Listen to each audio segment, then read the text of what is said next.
Before the turn of the 21st century, not much attention was paid to the growing problem of global warming. But soon after Ralph Nader, one of three candidates in the 2000 presidential election, took votes away from Al Gore, allowing George W. Bush to win the election, global warming was placed on the agenda. Before the election, both Democrats and Republicans did not pay much attention to the depletion of the ozone, perhaps because they did not want to upset powerful corporations. Nader, however, had challenged the corporations. Only after losing the election, Al Gore became the champion against global warming. Gore toured America educating public of the urgency of this world problem. Why was global warming suddenly placed on the agenda after the 2000 election? Simply, the Democrats realized that they needed to place global warming on the political agenda if they are to remain competitive with the Republicans, let alone to prevent the Green Party from becoming a competitive party. To understand this, we must understand the general policy process. The policy process begins with a problem or issue. The issue is placed on the systemic agenda. Where a policy is formulated, the policy issue moves to the institutional or governmental agenda, where it is debated, amended, and either passed or defeated. If passed, the policy is then implemented and finally assessed. After period of implementation, assessments might lead legislators to amend the policy. For example, the Rockefeller drug laws in New York, developed in the 1970s, was a policy that severely punished those who possess and sell narcotics. Throughout several decades, this law had been whittled away by legislators who believed the policy was too harsh. Added policies provided second and third chances for those who are caught with illegal drugs. Has the original policy merely changed, or is the current drug policy a separate policy? Perhaps the question is merely an exercise in semantics.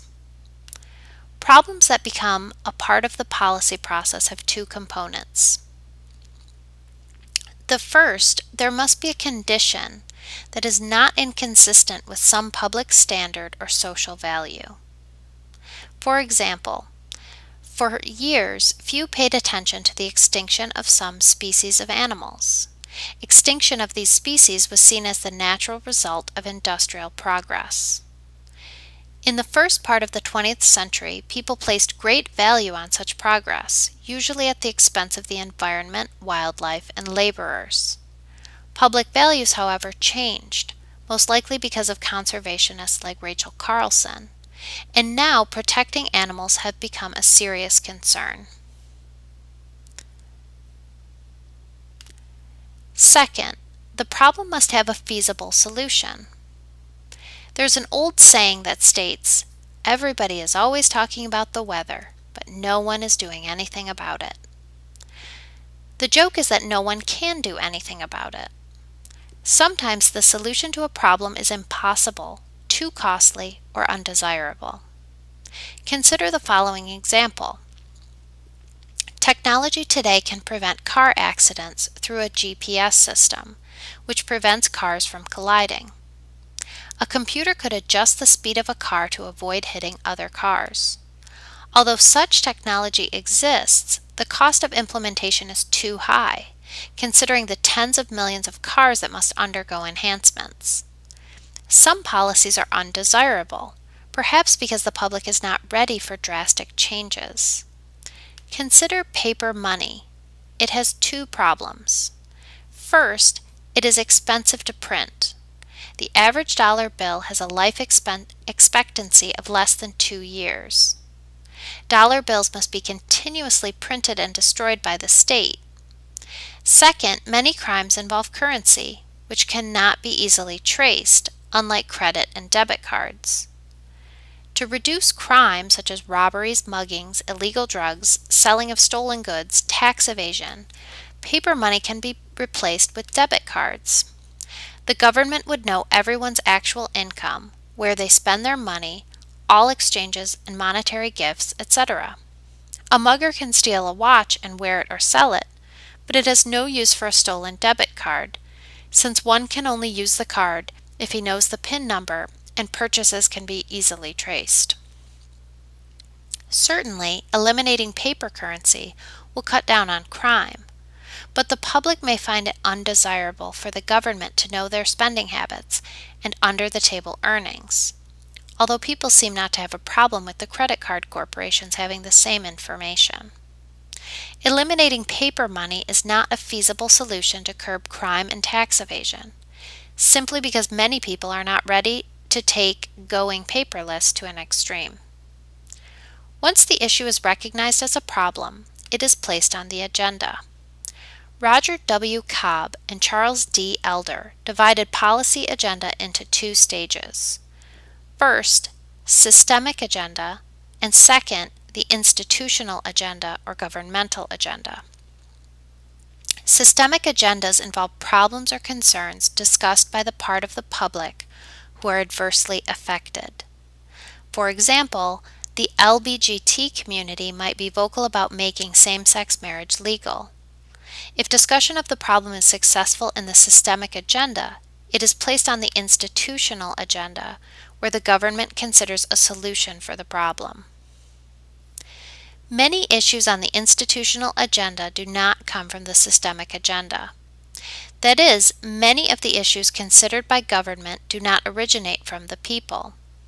Some of these issues are mandatory items, often referred to as house-cleaning items, for example, the budget, while others are discretionary items, non-mandatory items such as constructing a national monument. Some policies lie somewhere between mandatory and discretionary. For example, a policy requiring background checks and a waiting period for those who purchase firearms lies somewhere in between. We can imagine a year when not one policy brought to Congress regards gun control, but we cannot imagine a year when Congress does not address military budget. Mandatory items are those programs and policies the government is committed to addressing, whereas discretionary items require no such commitment. Indeed, legislators may delay placing gun control on the agenda if they believe they are unprepared to make their case or that the time is just not right. Often a focusing event opens a policy window, allowing policies to be placed onto the institutional agenda. For example, the shooting at Sandy Hook Elementary School in Newton, Connecticut, opened a policy window for stricter gun control. Greater gun control was placed on the systemic agenda and discussed in the media. No one is quite sure how long this policy window will remain open, and many advocates for greater gun control believe they must seize the opportunity. Governor Andrew Cuomo of New York, using special powers, message of emergency, seized the opportunity and helped the SAFE Act, Secure Ammunition and Firearms Enforcement Act, become law.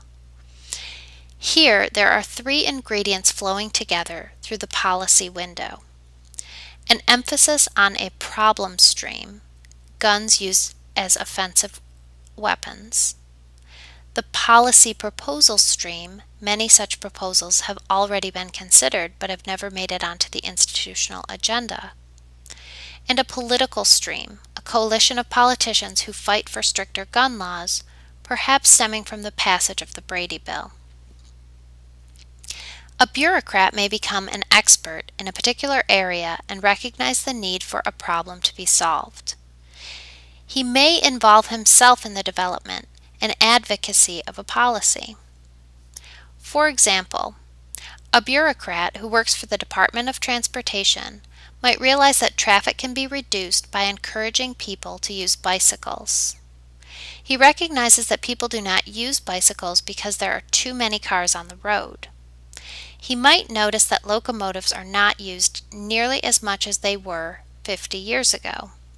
The solution is to convert closed or unused railroad tracks into bicycle superhighways. A federal grant to renovate railroad tracks can reduce city traffic. Such a policy might only originate from someone who understands the escalating problems with traffic and simultaneously be aware of closed railroad tracks. Agencies are an excellent source of innovative policy ideas. Agencies, however, do not always generate good policy ideas. John Kingdom makes an interesting observation regarding such less than ideal policies. Often a bureaucrat develops a solution to a problem that either has not been on the systemic agenda and or does not address an actual problem, but rather a possible problem in the future. Such a bureaucrat then searches for a problem that their idea can solve. Kingdom calls this the garbage can model of policymaking. It entails working backward, developing solutions, then discovering the problems these solutions can address.